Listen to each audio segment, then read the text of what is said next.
Okay, I just want to say to anybody that was watching before, I'm very sorry about that. Disturbing for everyone. It was like everything was on the delay. I think we time traveled a little bit, but Everything was on an infinite loop. Us talking over ourselves for infinity. or we are going to talk about class, and hopefully Yes. it won't be in a loop. Yeah. So, talking about what Quill did, and I guess just to restate what we were talking about before we were so rudely interrupted by ourselves, the belief travel machine is super weird. It feels really dumb because it's in this show, but if it were in a better show or in like a book or something, it would be a real brilliant idea. I like it. Lucy's a bit hesitant on it, and I like the way that it's put in parallel with what Lauren Quill are going through, like personally and emotionally, where like it's a matter of your beliefs at all times, or else you shouldn't have those beliefs, and that's what the machine does with physical space, pretty much, or at least that's how I interpret what it's doing. Like in something with more time, or where this was the main idea, they would probably explain it better. But this show is dumb, so that doesn't happen. Last time we talked about it, but I don't just want to repeat myself, so that's the truncated version of all the good parts of this episode. My problems with the episode, I feel like they're trying to push a kind of a religious message here, like kind of have to believe and put 100%, and you can't half-ass your beliefs. And if you believe hard enough, it makes it true.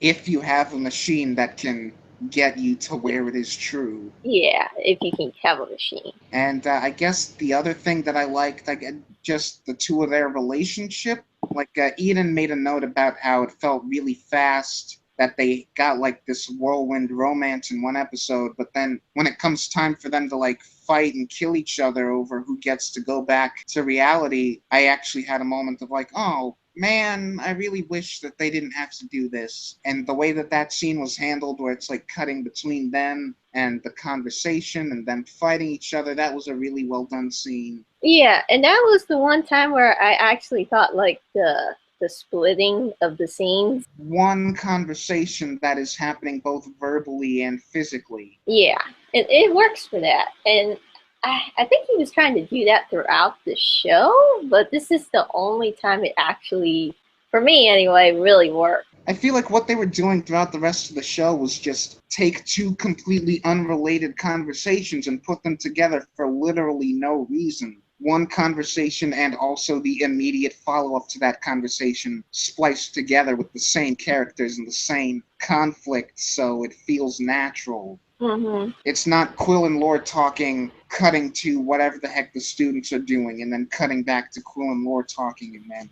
Yeah, and it actually worked. It was like kind of exciting, actually. Even though I'm complaining about this episode more, I probably like it the most out of all the episodes. I still think Detained is the best one. Like, okay, so I'll say this for this episode, it doesn't have an abundance of bad things in it. I just feel like Detained had more good things, or at least realized its ideas better. Personally, I just think because I like Quill and I just enjoy watching her on screen, it clicked with me more. I'll say this, these two episodes were the 1/4 of this show where it felt close to being a good show. Yeah, like it was starting to get to where it wants to be, I guess. Getting better, I guess, the best way you can put it. I'm actually not entirely sure what to talk about with this episode beyond those things. Only other thing we can really talk about, I guess, is the relationship with Quill, and I forget the other guy's name. Lore. Lord. Okay. I mean, their relationship happens very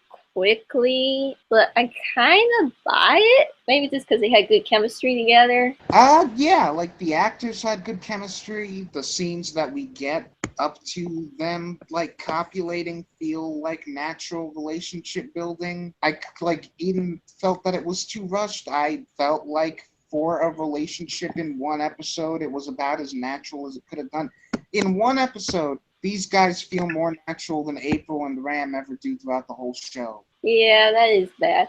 I mean, I will say, like, April and Ram do have some chemistry together, so that does help, but I buy this relationship so much more. April and Ram's relationship starts way dumber, Mhm. and ends way dumber, or doesn't end. Whatever, we'll get to that. It's a decent episode by the standards of this show, Yeah.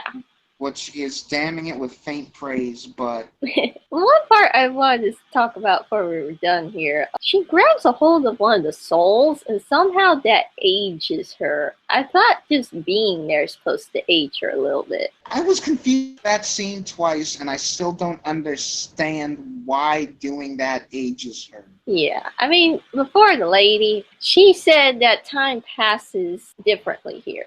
So, okay, Right? that's fine, but she doesn't actually age until she grabs a hold of the soul and holds it. Yeah, right. If time passes differently, it depends on what is what, because if time in there moves slower than time outside of the box, then there's no reason that she should look at all different when she leaves. And if it passes faster than a time outside of the box, then yeah, she shouldn't have to like touch something to look older. It should just happen over the course of a scene. Yeah.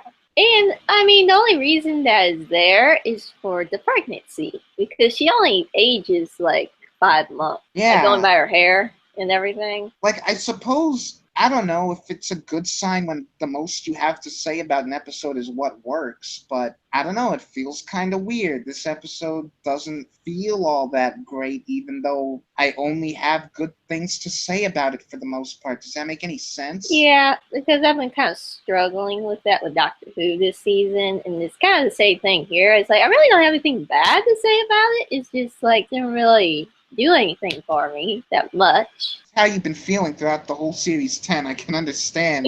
Glad I've not been having that experience with Doctor Who at least. That's good. This episode, I think it's passable. It's still silly, but I buy the relationship. I like Quill, and the scene at the very end I actually thought was pretty good. Yeah, and now I guess we have to ruin this good vibe by moving on to the stupidest thing in the world. Let's do that and get it over with. Rip this band-aid off, folks. Okay, see you in a minute.